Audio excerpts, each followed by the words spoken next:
Bonjour Louis, Dominique Sarac, le Parisien. La Ligue 1 et la Ligue des Champions sont deux compétitions très différentes. Mais est-ce que le match d'avant, donc aujourd'hui PSG-Monaco, ça raconte quelque chose sur le match d'après? Est-ce que ce match va donner des indications sur l'état de forme du PSG du moment? Ça dépend de l'adversaire, surtout. Mais dans ce cas-là, c'est très pareil, parce que c'est Monaco. Et Monaco, c'était une équipe de champions, c'était une équipe de champions et de Champions League. Dans ce cas-là, c'est la même chose. On va jouer contre Monaco et ce sera pareil là, un match de Champions League.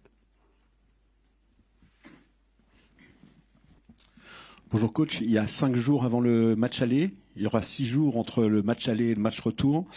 Est-ce que ça signifie que dans un monde idéal, vous pourriez jouer avec les mêmes joueurs et est-ce qu'il faut le faire? Je dois faire ce que c'est le meilleur pour l'équipe. Mais c'est la constante qui passe dans tous les entraînements. On cherche à faire et on cherche à trouver les meilleures options pour l'équipe. Et vous, après le match, vous verrez ce que je pense que c'est le meilleur.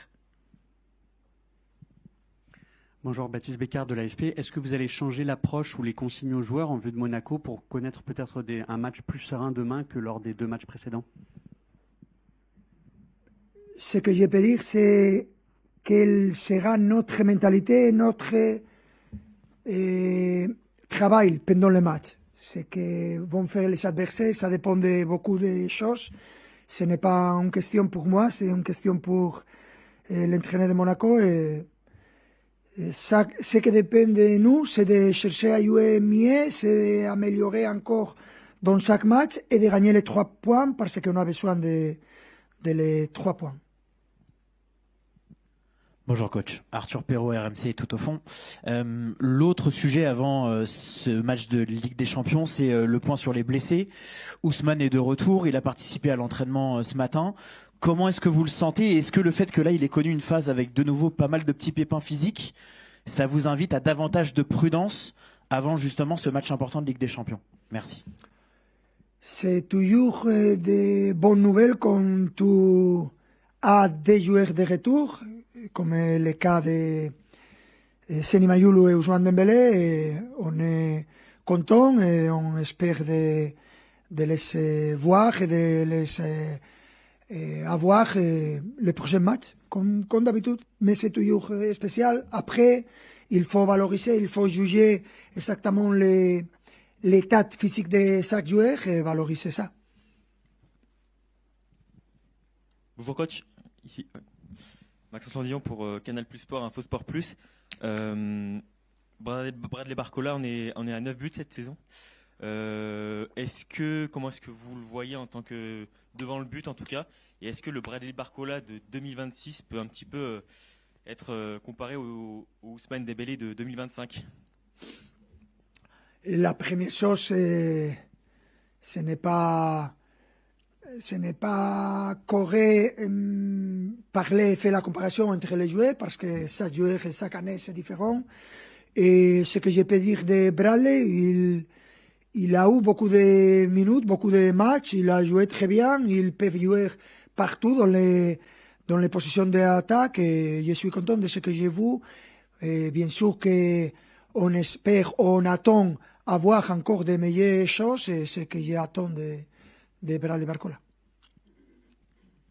Bonjour, Jérémy Jalingro pour la chaîne L'équipe. On est en mars, on arrive dans les mois décisifs pour le PSG. Donc il y a Monaco, derrière il y a Chelsea. Est-ce que vous estimez que votre équipe elle est dans les temps de ce que vous voulez? Ça dépend. Ce que je cherche à voir tout le temps, c'est les choses positives dans l'entourage de notre équipe. Et dans ce moment, on est qualifié pour la Champions League et on attend les prochains adversaires. Et dans les championnats, on a eu beaucoup de difficultés et on est premier, mais nous avons de l'importance de 7 mois pour continuer dans la Champions League et pour continuer à lidérer ce que c'est notre championnat. Mais on est dans la position que nous aimons. Bonjour coach, Tom Monégier pour Stats Perform. Mardi, nous étions à 100 jours tout pile du lancement de la Coupe du Monde.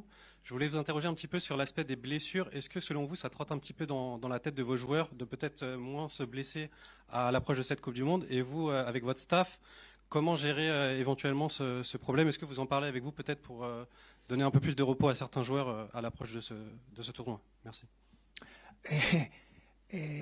Un petit peu de repos, non? Parce qu'il arrive frais à jouer le mondial, non?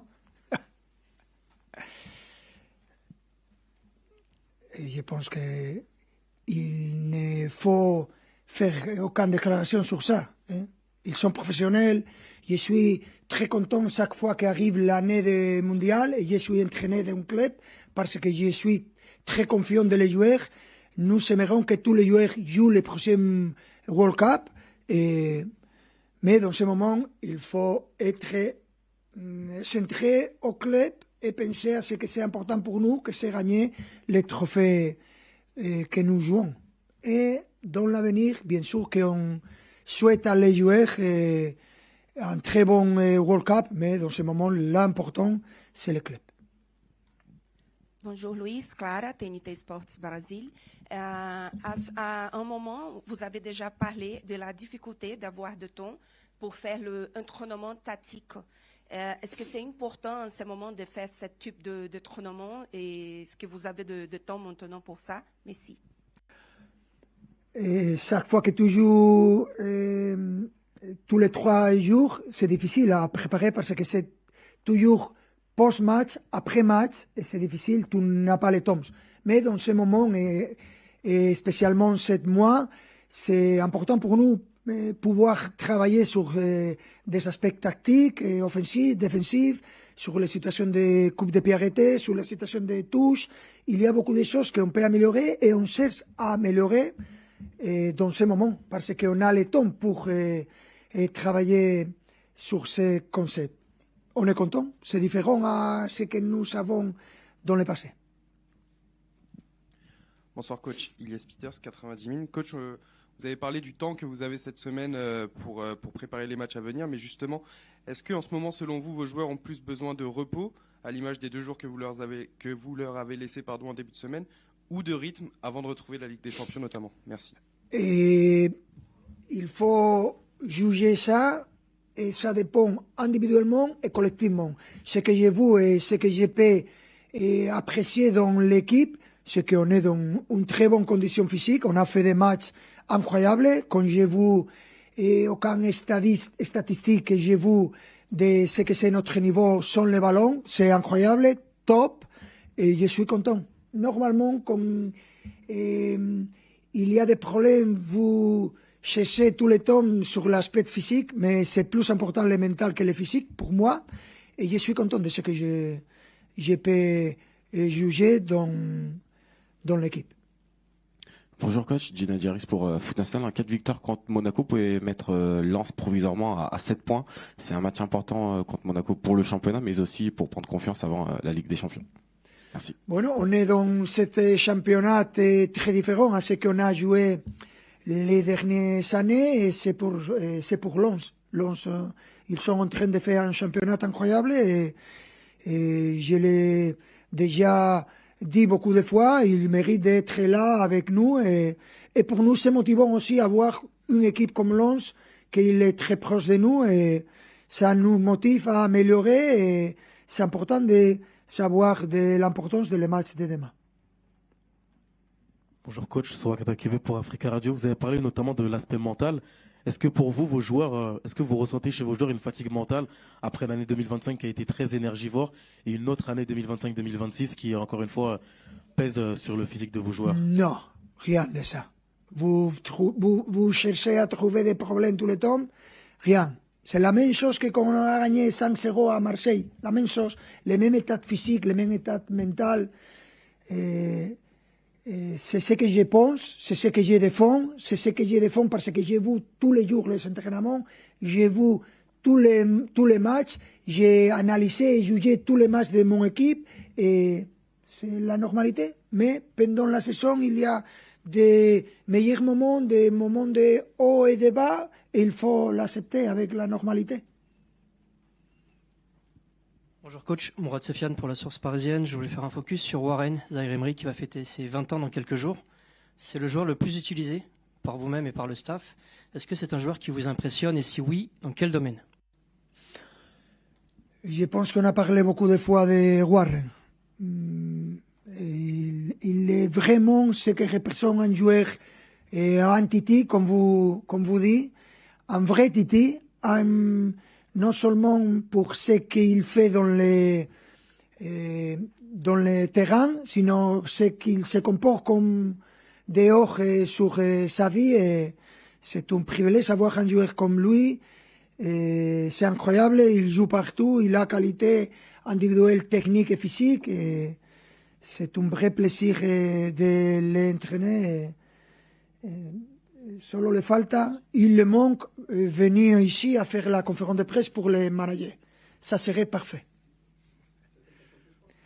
Il parle moins que moi. Je ne sais pas s'il sera un problème. Mais si vous voulez, je le peux mettre pour moi. Je serai encantado. Allez les gars, merci. Ah, encore Bonjour coach, Nivel Kabli, PSG Community. Pour revenir à Monaco, vous avez pris 4 buts sur les 2 derniers matchs contre Monaco. Question très simple, est-ce que l'aspect défensif a été l'axe principal de travail à l'entraînement cette semaine? Pas du tout. Merci. Non spécialement. On a parlé de beaucoup de choses et on a travaillé sur des petits concepts. Mais il faut savoir que Monaco, ils sont beaucoup de joueurs de qualité individuelle. Pour moi, ces attaquants sont les plus similaires de niveau de notre attaquant. Et ce que je veux dire, c'est que Monaco, c'est une vraie équipe, difficile, compliquée. Et quand ils ont le ballon, c'est très difficile de leur défendre. Mais il faut améliorer tous les aspects de jeu. Mais ce que ça concerne à les défensifs, je pense qu'on a amélioré ce qu'on a fait l'année dernière. Et je parle des statistiques et ce que j'ai sont quand j'ai vu mon équipe. 2 questions encore? Qu'est-ce que c'est? Bonjour coach. Fais attention, hein. Promis, je vais faire attention. C'est bonjour, fais attention. Je fais très attention, toujours. Okay. Vous parliez beaucoup de l'aspect mental. On se souvient de ce qui s'était passé l'été dernier avec Chelsea, avec la fin de match un peu houleuse suite à cette Coupe du Monde des clubs. Est-ce que vous êtes d'accord pour dire que mentalement, Chelsea est l'équipe qui a le plus embêté le Paris Saint-Germain depuis que vous êtes arrivé au club? Merci. Non, c'est que c'est différent et c'est pour ça que j'ai dit qu'il n'y a aucune sensation de revanche parce que ce sont des compétitions différentes. Et cette match de la finale, il y a 6 mois ou 9 mois qu'on a joué ce match, rien. Ce qui est important, c'est de préparer les matchs de la meilleure des manières et ce sera un adversaire difficile parce que s'il se rappelle de ces résultats, ok, mais on est prêt à jouer ces matchs ou cette éliminatoire et ce seront des matchs très différents à ce qu'on a joué le dernier été, rien à voir. Non, c'est terminé, rien. Merci beaucoup.